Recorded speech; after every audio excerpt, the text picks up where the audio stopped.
Hello student, welcome my channel let's education. I am नागशी पार और आज की जो क्लास है स्टूडेंट वो है आपकी कॉन्स्टिट्यूशन की सेकंड क्लास यानी कि संविधान की आपकी दूसरी क्लास है। अगर आपने किसी ने फर्स्ट क्लास नहीं देखी हो तो डिस्क्रिप्शन में उसका लिंक मिल जाएगा, ठीक है, आप उसे देख लेना।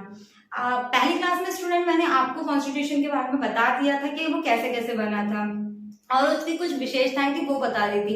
आज की क्लास में हम इसके आज मौलिक कर्तव्य पढ़ने वाले हैं, यानी कि जो हमारे संविधान में जो मौलिक कर्तव्य लिखे हुए हैं हमारे प्रति देश के लेकर के उसके बारे में आज हम पढ़ने वाले हैं। ठीक है, क्लास शुरू करने से पहले मेरी आपसे एक ही रिक्वेस्ट है कि ज्यादा से ज्यादा लाइक कीजिए, शेयर कीजिए, चैनल को सब्सक्राइब कीजिए। ये क्लास आपको शाम को हमेशा से 6 बजे ही मिलेगी और सुबह मॉर्निंग वाली क्लास जो आपको हमेशा डेली की 8 बजे मिलेगी, जिसमें मैं आपको डेली के करंट अफेयर्स पढ़ाती हूँ। ठीक है, तो क्लास स्टार्ट करते हैं स्टूडेंट।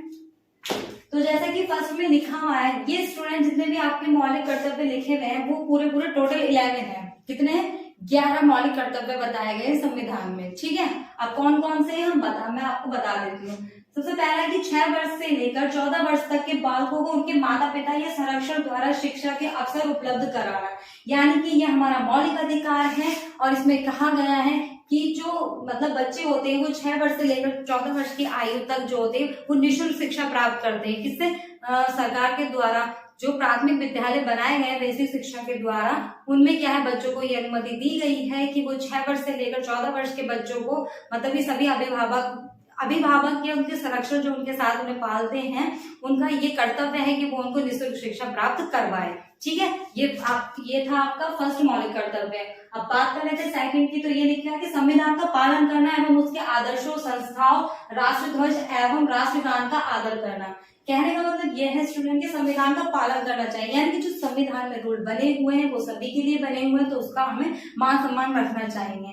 फिर क्या है, उसके आदर्शों को मानना चाहिए, संस्थाओं को मानना चाहिए, राष्ट्रीय ध्वज यानी कि जो हमारे देश का राष्ट्रीय झंडा है कौन सा है, ध्वज है वो कौन सा, तिरंगा है, उसको मान सम्मान करना चाहिए। ठीक है, राष्ट्रध्वज एवं राष्ट्रगान का आदर करना चाहिए। आप लोगों को पता होगा जब राष्ट्रगान होता है कि हम लोगों को क्या होता है कि डिसिप्लिन में खड़ा हो जाना चाहिए, यानी कि सम्मान देना चाहिए अपने राष्ट्रीय ध्वज को भी और अपने राष्ट्रीय गान को भी। ठीक है, ये बोला गया है।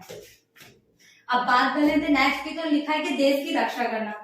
कहने का मतलब यह है स्टूडेंट कि जिस देश में हम रह रहे हैं उसकी रक्षा के प्रति हमारा भी दायित्व बनता है कि हम उसकी रक्षा करें। ठीक है, जिस घर में हम रहते हैं उस घर की भी तो रक्षा करते हैं ना, तो उसी तरीके से अगर जिस देश में हम रह रहे हैं उसकी भी रक्षा करना क्या है, हमारा एक मौलिक कर्तव्य है। मौलिक कर्तव्य नहीं, कर्तव्य है हमारा हमारे देश के प्रति होना ही चाहिए। ठीक है, अब बात करें तो नेक्स्ट की, तो है प्राकृतिक पर्यावरण की रक्षा करना एवं संवर्धन करना, यानी कि जो प्राकृतिक पर्यावरण हमारे आसपास का एनवायरनमेंट है, पर्यावरण को शुद्ध करना, उसको संवर्धन करना का हमारा कर्तव्य है।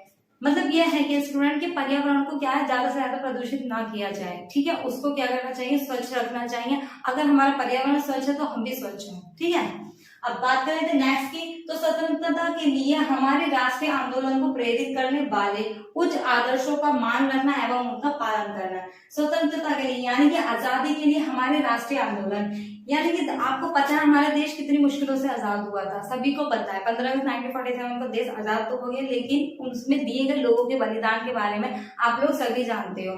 तो इसमें यही कहा गया है कि स्वतंत्रता के लिए हमारे राष्ट्रीय आंदोलन को प्रेरित करना, यानी कि अगर आजादी के लिए कोई आंदोलन चलाया जाता है देश के द्वारा तो हमारा फर्ज है कि हम उसमें सम्मिलित हों। ठीक है, और उसका क्या करना चाहिए, मान सम्मान करना चाहिए, उसका विरोध नहीं करना चाहिए। करने वाले उच्च आदर्शों का मान रखना चाहिए। ठीक है, एवं उनका पालन करना चाहिए।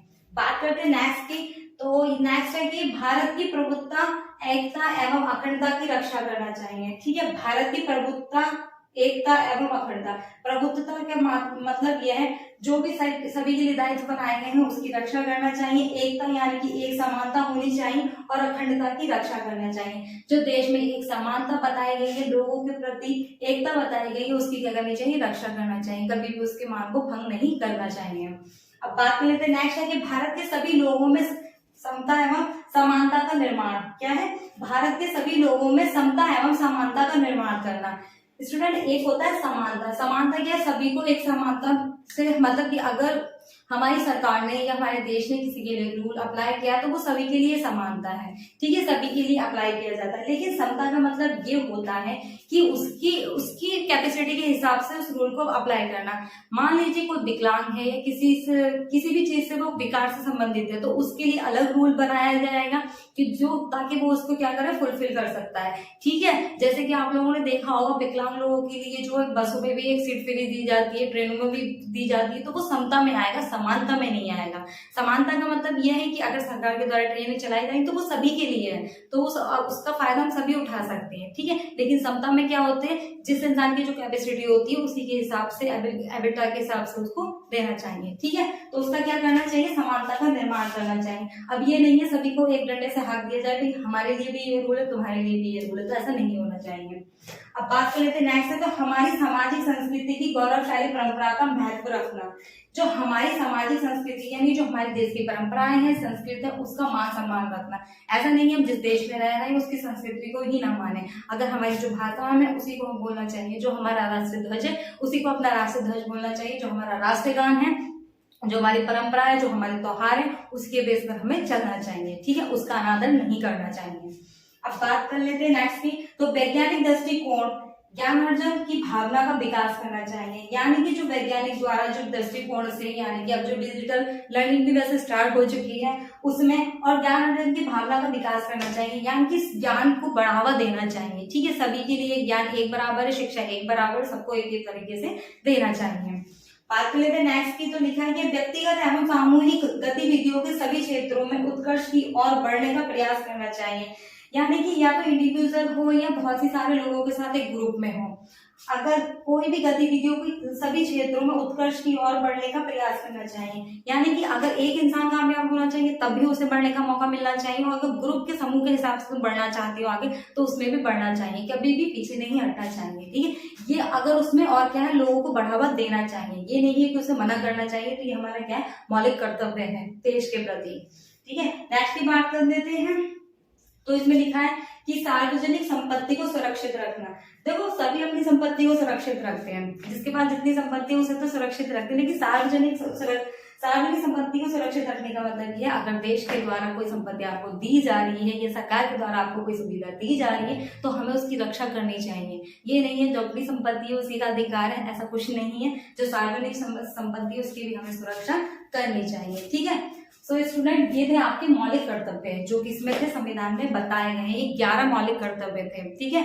आज की क्लास में इतनी ही लूंगी, और नेक्स्ट क्लास में मैं आपको इसके वो पढ़ाने वाली हूँ, स्रोत यानी कि जो सोर्सेस हैं, और इसके बाद में मैं आपको अनुच्छेद और अनुसूचियां भी पढ़ाऊंगी, ठीक है। एक एक क्लास में हम छोटी छोटी क्लास को लेकर चलेंगे। मैं लेंथी क्लास इसलिए नहीं लेना चाहती, चाहे आज आप 10 मिनट की क्लास में, लेकिन इस 10 मिनट को आप ऐसे पढ़ लें ताकि कभी ना भूलें, ठीक है। पढ़ने के लिए, पढ़ाने के लिए क्लास बहुत ही लेंथी हो सकती है, लेकिन उसका कोई फायदा नहीं है। अगर आप 10-10 मिनट की क्लास भी ले रहे हैं और इस क्लास को 2 बार भी देख रहे हैं तो आपको मैं गारंटी से बता रही हूँ आप याद कर सकती हो। लेकिन आप बहुत सारा सब कुछ एक साथ लेकर चलोगे तो कभी याद नहीं कर सकते हो, ठीक है। मेरी आपसे यही रिक्वेस्ट है, और पीडीएफ आपको इसकी डिस्क्रिप्शन में मिल जाएगी। तो मैं लेती हूँ आपसे विदा आज की क्लास की। मिलते हैं कल की क्लास इसी टाइम पर, यानी कि 6 बजे पर।